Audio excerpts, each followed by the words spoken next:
Na última semana, foi divulgado um vídeo da primeira-dama Michele Bolsonaro em que ela exerceu o dom de línguas, uma prática da Igreja Evangélica Pentecostal. Isso ocorreu durante comemoração à indicação do ex-ministro da Justiça André Mendonça, também evangélico, para a vaga no Supremo Tribunal Federal, o STF. A cena deu o que falar, já que, além disso, grupos de oposição ao governo falam sobre a garantia da vaga ao qual Mendonça foi indicado, com a premissa dele ser, abre aspas, terrivelmente evangélico, fecha aspas, como costuma dizer o presidente Jair Bolsonaro. Houve zombaria e críticas nas redes sociais ao comportamento da Michele Bolsonaro. Mas o que é essa linguagem? Existiu preconceito contra a manifestação da fé? Vem com a gente. Eu sou Ezequiel Manhães. E eu sou Thiago Souza.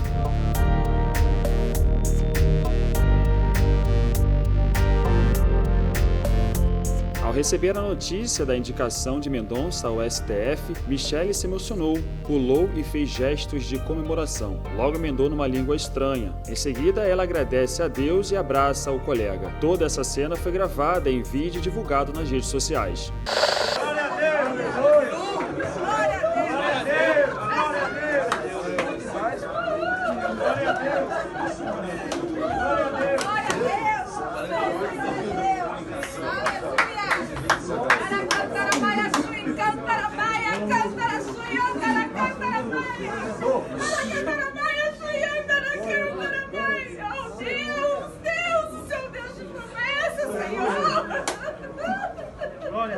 A esposa do presidente Jair Bolsonaro estava no gabinete do senador evangélico Luiz do Carmo, do MDB de Goiás, onde Mendonça aguardava o resultado da votação com aliados, políticos, familiares e pastores no último dia 1º.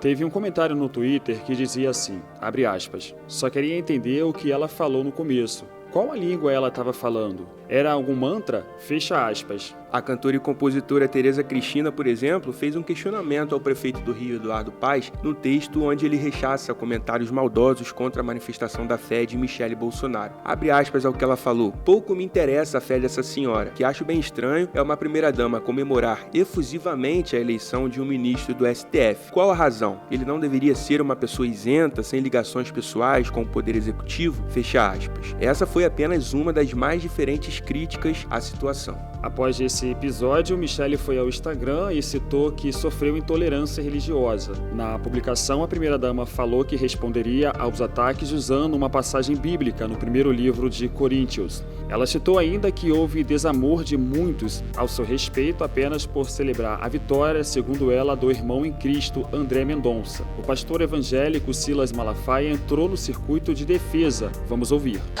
Povo abençoado do Brasil, eu quero falar do deboche, do preconceito contra a fé da primeira-dama, que é a nossa fé.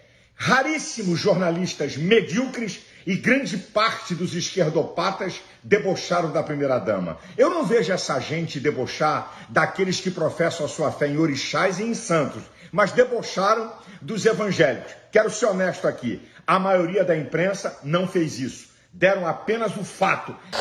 A língua estranha é o que evangélicos pentecostais chamam de dom de línguas, quando a pessoa é usada pelo Espírito Santo. Para esta edição, convidamos estudiosos do tema. Ana Bezerra Felício, de 27 anos, é doutorando em Linguística pela Unicamp, com formação principal em estudos clássicos e latim. Ela fala sobre racismo e fé cristã e sua relação com as ciências humanas. Vamos ouvir um pouco da explicação dela sobre como esse processo de línguas acontece, como é buscado, e a análise sobre o conceito de Estado laico.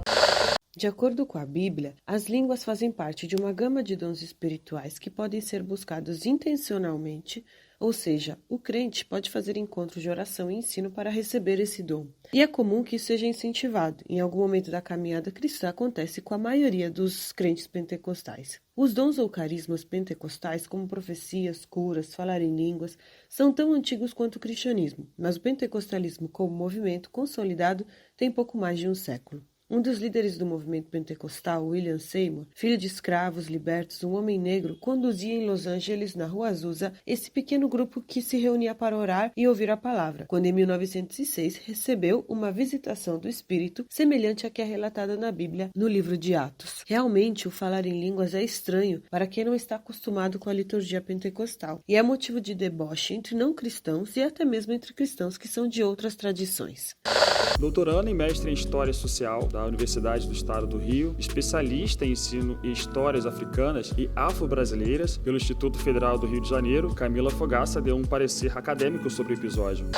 Ao analisar a história do Brasil, percebemos que a separação entre Estado e Igreja nunca foi total. Entretanto, o lugar de poder do catolicismo na esfera pública vai cedendo espaço para as religiões neopentecostais, que ganham cada vez mais fiéis com discursos de prosperidade e ascensão econômica. O vertiginoso crescimento nacional dos adeptos do pentecostalismo mostra que o Brasil está se tornando um país evangélico. Dessa forma, entendemos como pentecostalismo uma variação do protestantismo histórico, mas que possui peculiaridades como o dom do Espírito Santo, dons da língua, da cura, discernimento de espíritos e por defender a expulsão de demônios e algumas concessões. Já o neopentecostalismo, ele cresce no Brasil no início do século XX, sobretudo a partir de 1970, quando a palavra pentecostalismo vai ser acrescida do prefixo neo. Será nesse período que a doutrina assumirá a utilização de gestão empresarial, mídia para o trabalho e proselitismo em massa, propaganda religiosa. Na América Latina, o termo evangélico abrange as igrejas protestantes históricas, pentecostais e neopentecostais. Se analisarmos também o histórico de crescimento das intolerâncias religiosas, temos um paralelo com o crescimento das igrejas pentecostais no país. Dessa forma, no primeiro semestre de 2021, são os povos tradicionais de terreiro que continuam liderando como vítimas estatísticas de violações dos direitos humanos no Brasil. Em 31 de agosto de 2021, a Comissão Parlamentar de Inquérito de Intolerância Religiosa, instituída pela LERJ, apontou para o risco iminente de ruptura